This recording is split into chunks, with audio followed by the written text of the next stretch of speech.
Good afternoon, and welcome to our sixth lunchtime conversation, all part of our 55 and Better Virtual Expo, brought to you by the Loveland Reporter Herald and the Greeley Tribune. My name is Al Manza. I'm President and CEO for Prairie Mountain Media, and I'm publisher in Loveland and Greeley. Today's session is entitled Dealing with a Medical Diagnosis, Coping Strategies Through Medical Psychotherapy and Hypnoanalysis. Joining me today is Sandy Squiccaro. She's a licensed professional counselor and executive director for medical hypnosis and counseling. Please join me in welcoming Sandy Squiccaro. Hello. Hi, Sandy. Can you hear me? We can hear you. Hi. Hi, how are you? Good. Okay. Hey, it's great to be here. And thank you so much for asking me to be here. We are going to talk about dealing with diagnosis. And as I was preparing for this talk, I thought, well, you got to throw in mental disease, because mental disease and physical disease go hand in hand. So we're going to talk a little bit about both of them. So what is the definition of diagnosis? Sometimes people get it confused with prognosis. The definition that I like best is a thorough knowledge, which means that when you go to a mental health professional for treatment or a medical doctor, they basically are giving you a thorough evaluation. And with a thorough evaluation, knowledge equals hope. Prognosis, on the other hand, means a likely outcome.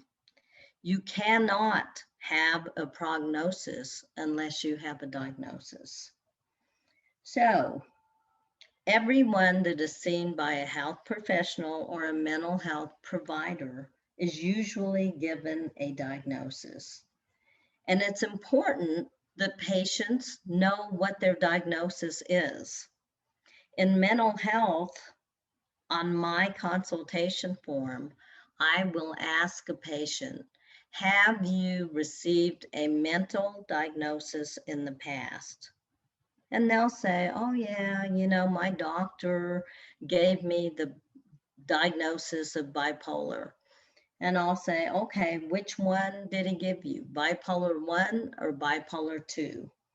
I don't know.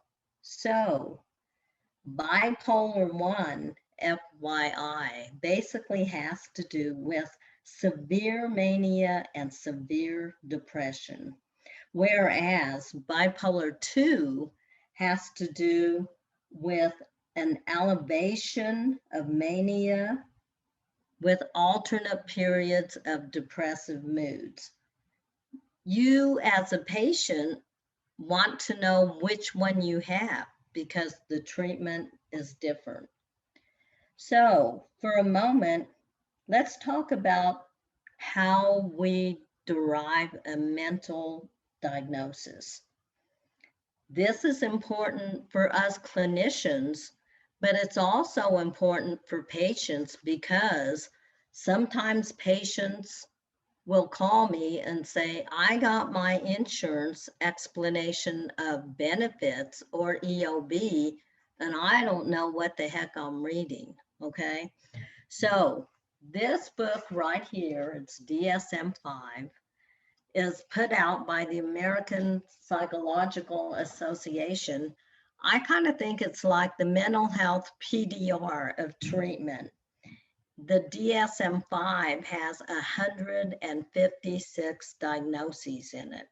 Now, I don't know what the codes are for all 156 diagnoses, but I know that I have a cheat sheet, and if I don't know it, I can look at it.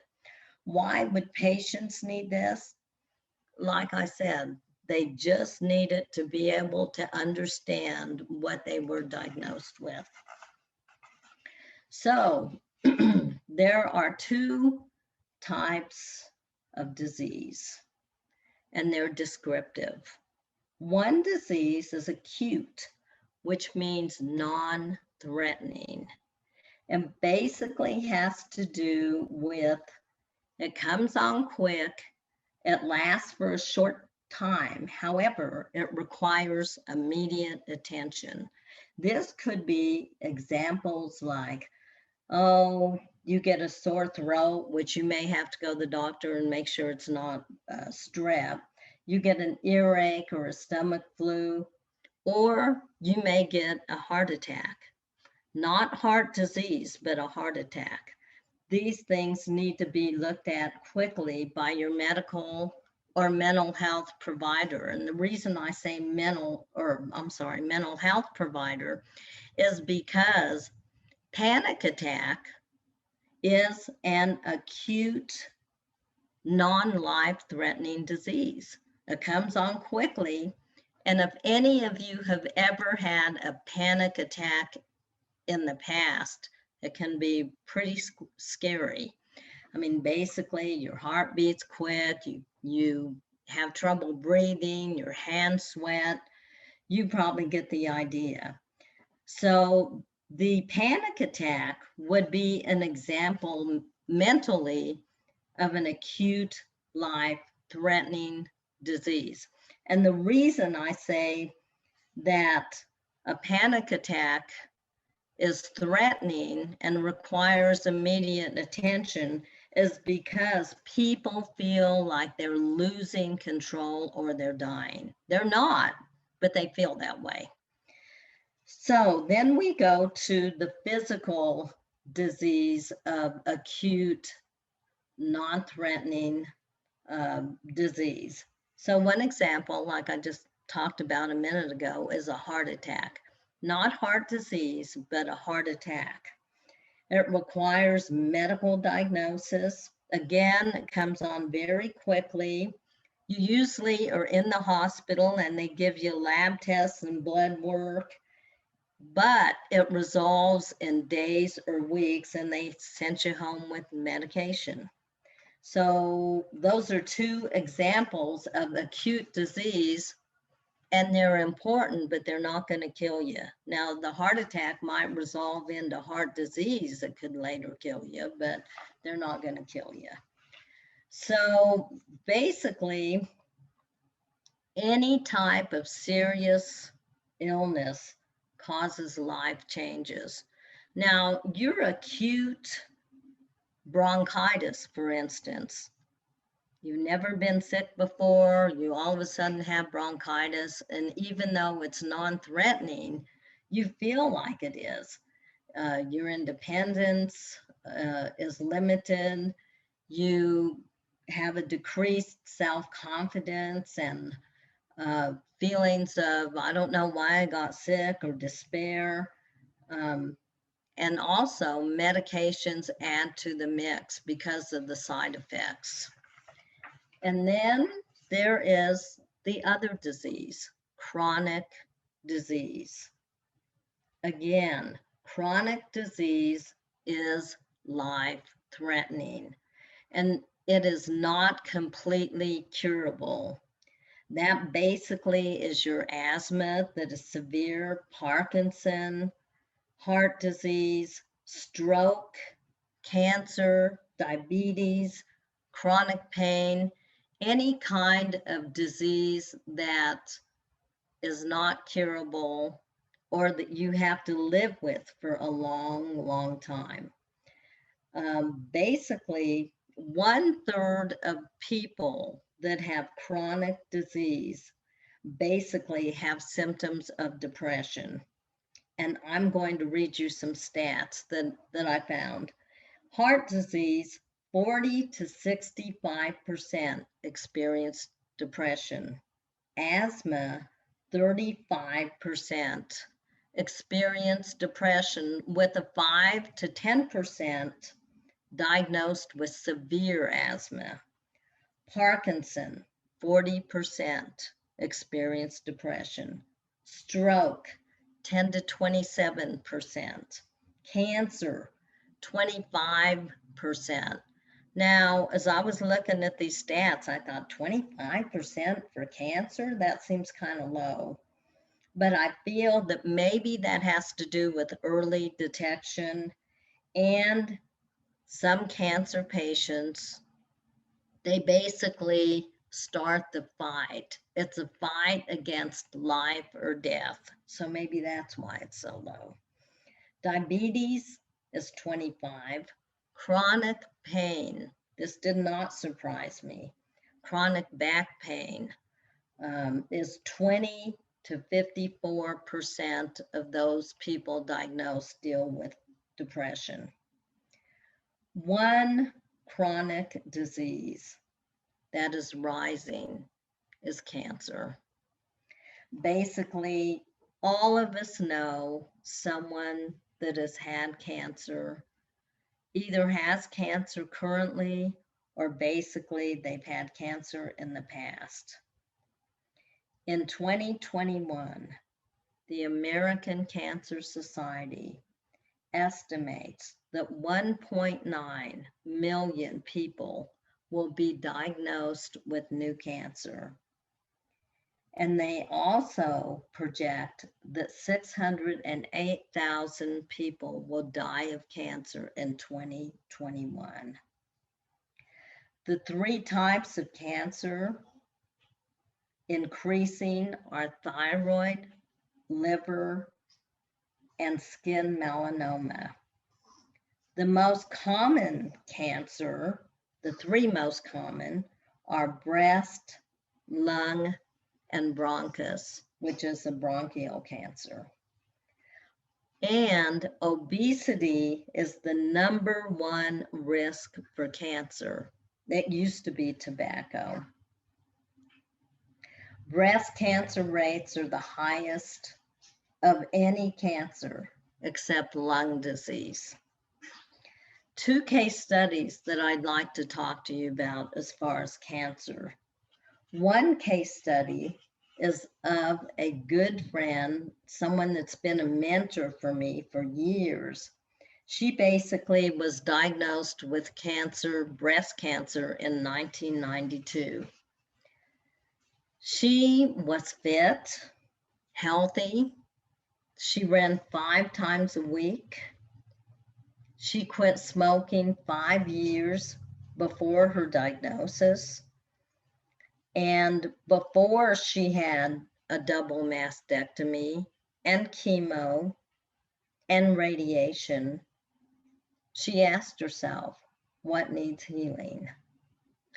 She tells me that cancer taught her to live in the present and to face her fears and to let go of her anger and insecurities. All these things, she said, nobody could see. She said, I could not even see them.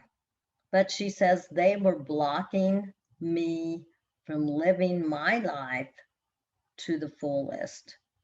She says cancer showed her the path to a quality life. She is still alive today. The next person is dear to my heart, and he was diagnosed recently with skin cancer, melanoma. Melanoma is a skin cancer that is not easily treatable unless you catch it early. And according to this young man of 38 years old, he had a little spot on his leg all his life, and it started changing characteristics and color, and he was afraid to go to the doctor. And so that cancer just grew more and more and more, and it burst. And he finally was forced to go to the emergency room, who put him into the hospital. As of now, we do not know what his prognosis is or what his treatment will be. So you think about, here we had a lady in her 40s in 1992 that was diagnosed, and she basically said to her doctor, I want you to get every damn cell that you can and eradicate this cancer. And then we have someone in 2021 that basically was diagnosed with melanoma. And maybe if the melanoma would have been caught a year ago, he wouldn't be in the stage that he's in now. So what's the difference? The difference is how these two people coped with their chronic diagnoses. So in saying that, we all cope differently with disease. We're all different human beings. And whether our disease is chronic or whether it's acute, we cope differently. There's no wrong or right way to cope, because when you get a diagnosis that you can't imagine, it's a roller coaster and it changes your world in the way that you knew it, at least temporarily. It's okay to feel sad and angry. It's okay to fall apart. I like to think of the stages of loss, even though your cancer or your Parkinson or your whatever may not be a death sentence, you still go through the stages of loss. And I know that all of us that are professionals studied Kubler-Ross's stages of loss. The stages of loss are denial. I just can't have this cancer. I can't have this illness. Anger. Why do I have it? Bargaining. Please take it away. And then walks in depression. And then finally, you get to the acceptance stage. And basically, these stages, they can happen in any order. They don't happen the way that they are listed at all. But I like the acceptance stage, because the acceptance stage is the working stage. That's when you decide whether or not you're going to work with this diagnosis or you're not. The most important thing when you get a diagnosis that is rocking your world is to try to minimize whatever stress is in your life and to lean on your support systems. They will help you face your diagnosis. Manage your disease. Don't let it manage you. Make your primary care physician, or even in the case of mental health, a chronic disease with mental health would be bipolar, schizophrenia, or any kind of psychosis. Make that person your best friend. Be informed and educate yourself on your disease and what you need to do through your health provider or mental health provider to deal with it and improve it at all possible. Make lifestyle changes, maybe weight changes, maybe you smoke cigarettes, maybe that needs to go. Or if you have any addictive behaviors, look at those behaviors as well. Manage your meds. This is a real important one, because most chronic diseases, Parkinson comes to mind, you have to take 10 or 20 pills a day. So, sometimes I can't even get 5 vitamins down. And then you have someone that is saying, oh no, you need to manage your medication. You need to organize it. You have to take it at a certain time daily. Know what your medication is about, why you're taking it, and when you're supposed to take it, and be compliant. In mental health, a lot of people get in trouble because Maybe they've had side effects of their medication and they think, you know, I'm just not going to take my Zoloft or my Latuda or whatever for a week. I'll be okay. And guess what? They're not okay because their blood levels change. They go up and down and around and to and from. And before you know it, as a practitioner, you're getting a call that someone's in the ER with suicidal ideation or with a problem. So know what your meds are all about. And then if, in fact, your chronic disease is not going to get better, plan for the end of life decisions. If you don't have a will, get one.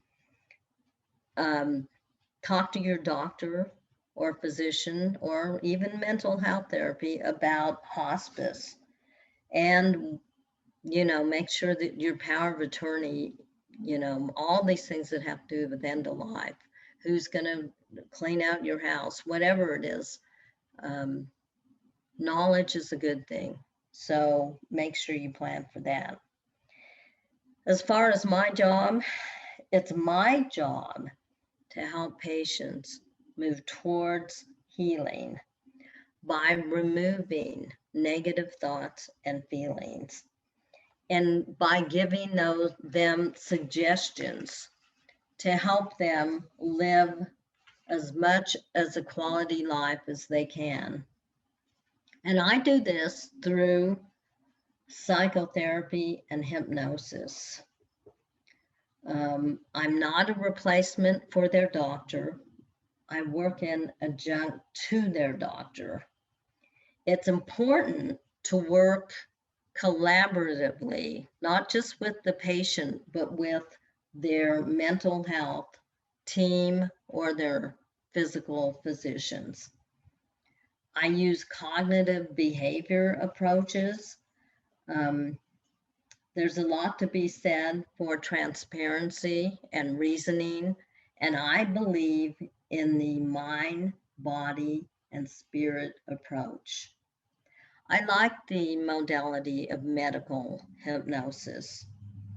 I've been boarded in hypnosis since 2001, and it's not a magic bullet, but it is definitely a good modality and a good tool to use, especially with depression, anxiety, and panic. I had a patient that called about a week ago and he said, "Is this the person that does medical hypnosis?" And I said, "Yes." And he said, "Can you help me quack like a duck?" And I said, "Do you want to quack like a duck?" And he said, "No, I want to quit smoking." In that vein, if your chronic disease has to do with surgery, most physicians now, before they take you to surgery, will ask that you quit smoking. There are a lot of aids to quit smoking. I believe that medical hypnosis is the last resort, but the best resort. Imagery and positive suggestion is an amazing tool. Basically, it's very powerful.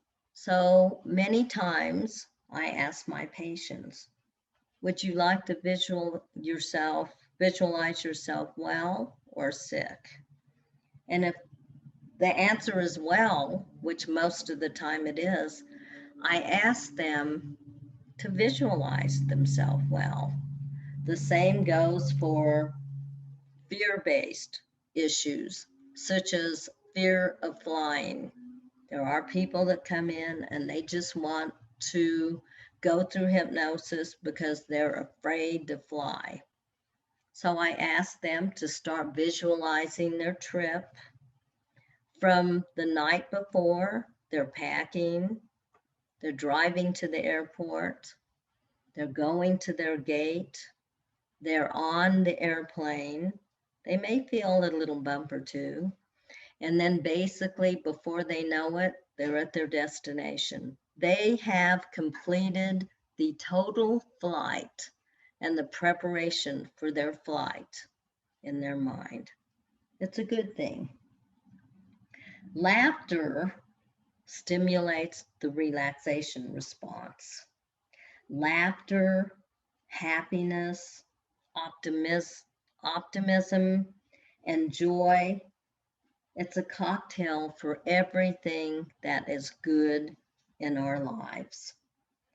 You must have self-love in order to self-care for yourself. Albert Ellis said, imagination is more important than knowledge. Create your peace of mind, live life to the fullest, and give birth to all that is good within you. Pain is inevitable. Misery is an option. Make your disease your renewal, not your destroyal. One book that I have in my library that I like that has to do with chronic disease is titled Coping with Chronic Illness. It's by H. Norman Wright and Lynn Alice. Buy the book. It's a good book. Thank you for your time. I appreciate it.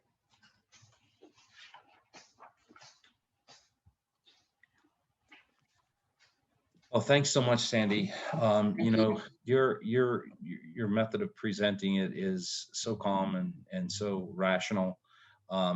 It really is very helpful just for people who are well to hear about how they may end up having to cope with things, or maybe somebody in their family. So we really appreciate your calmness and your demeanor and your presenting style. Really was really was quite enlightening and so patient. So you know, a couple of things that I had a question about. Sure. Is hypnosis. Can anyone be hypnotized? Well, all hypnosis is self-hypnosis.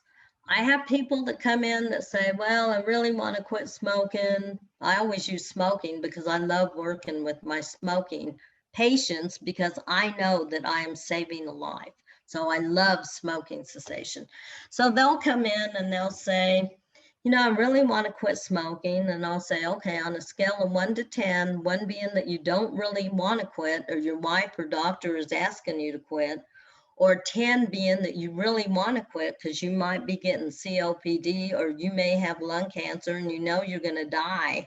Where are you? Well, I'm about a 7, but I don't think that I can be hypnotized. And I say, listen, what you do as far as hypnosis is that you believe in the modality and you embrace it. All hypnosis is self-hypnosis. And that is a true statement. I am just the facilitator for hypnosis. Your subconscious opens up and your conscious mind closes. So all the good things that happen with direct suggestion and positive reinforcement go straight to your subconscious. That's what does the healing.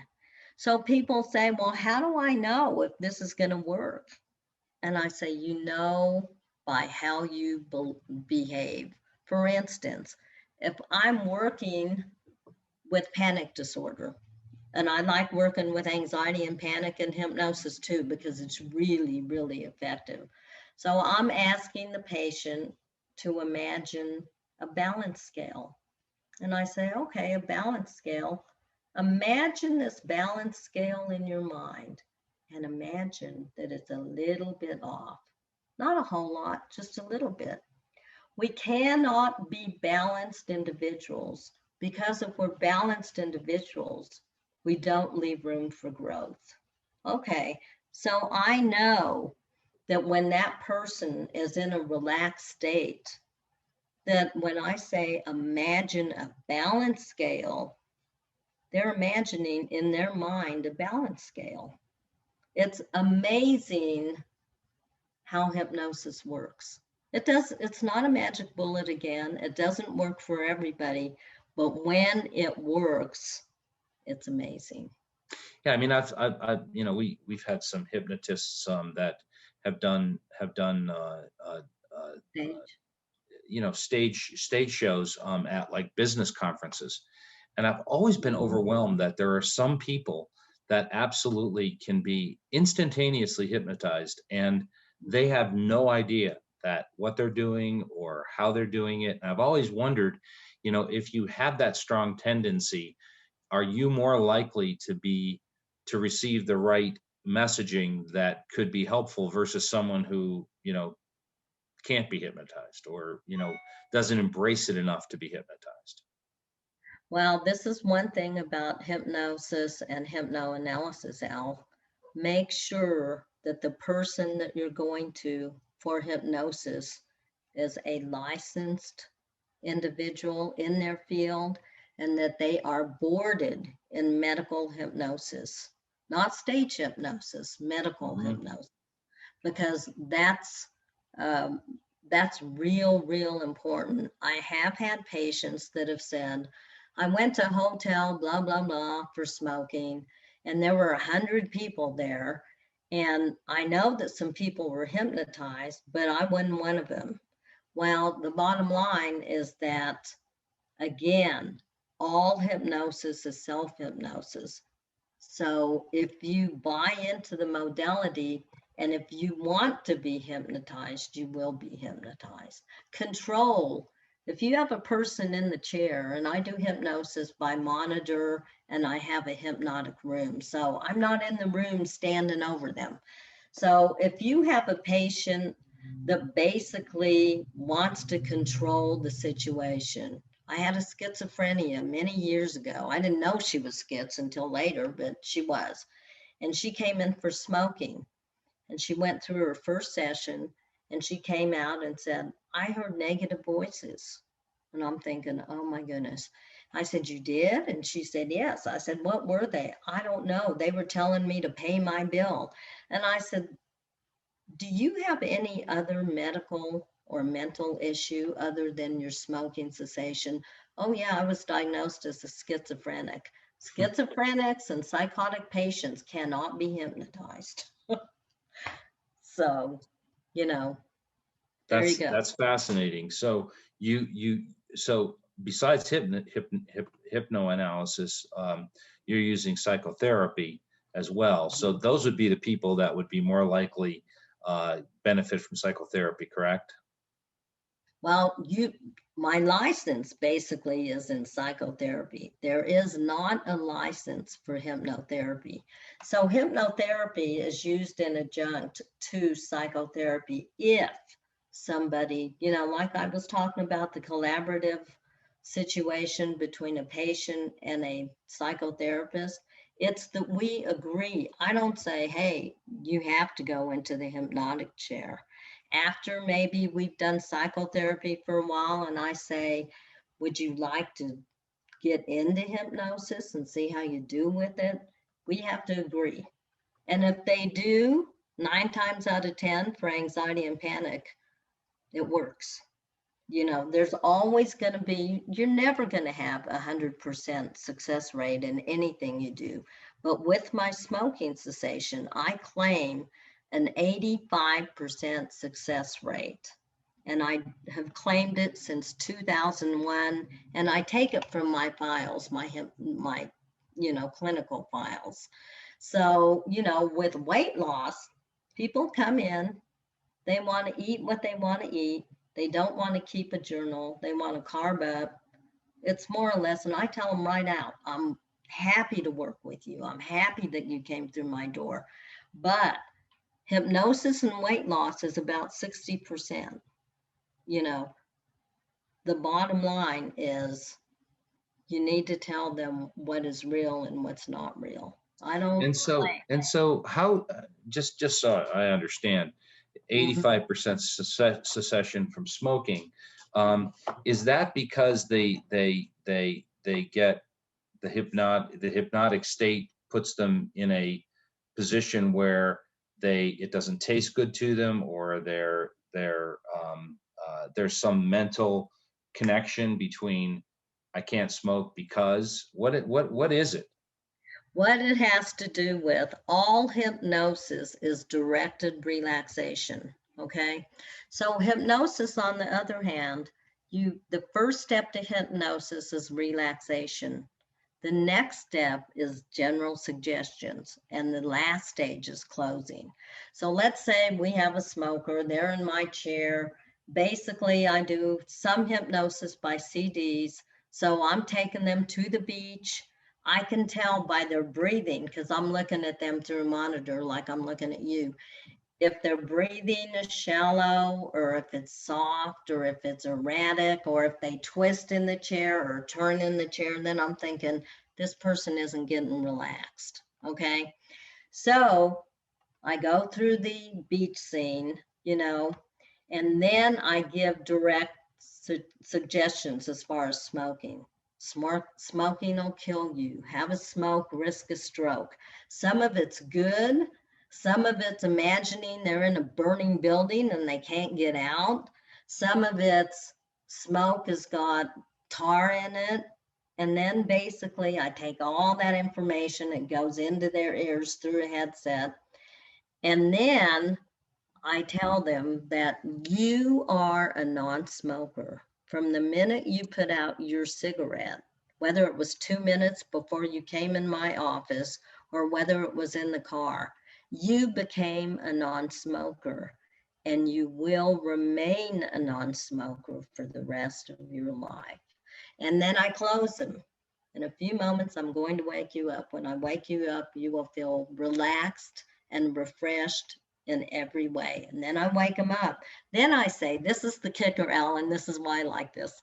Okay. I go into the room and, they're taking off their headset and their sleep shade. I ask them to bring their own sleep shade. And I'm saying to them, how are you?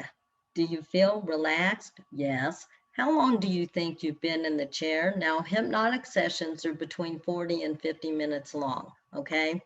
How long do you think you've been in the chair? If someone says 5 or 10 minutes or 20 minutes, bingo, I know they can be hypnotized. If someone says, oh, it just seemed like a drug on and it seemed like I was in 40 minutes. Well, you were in about 40 minutes. Then I know the next time they come in that I give them a deeper relaxation CD. Because the first time, and I always say, you've never been in the chair, never been hypnotized before, never been relaxed before. And I'll tell you what, Al, more people need to relax. People need to relax more than not, I'm telling you. You've never been relaxed before. So let's give it another few times and see if you relax. It's like fish to water.